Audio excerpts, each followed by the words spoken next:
18/3/2026 کو ان کیسز میں نوٹسز جاری کیے گئے، اور پھر 2026 میں ہی 18/3/2026 کو باقاعدہ سماعت ہوئی، اور گورنمنٹ کا جو موقف تھا وہ آپ کے سامنے رکھتے ہیں۔ گورنمنٹ کی طرف سے یہ اعتراض اٹھایا گیا،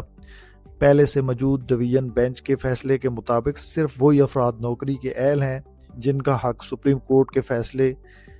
میں آ گیا ہے، جو کہ 18/10/2024 سے پہلے پیدا ہو چکا تھا، اس کے علاوہ کوئی بھی اہل نہیں ہے۔ تو اس میں جو اب جو پٹیشنر تھے ان کا موقف جو ہے، ان کے جو وکلاء ہیں انہوں نے اس میں رکھا کہ ہم نے عدالت میں یہ موقف اختیار کیا کہ اب ایک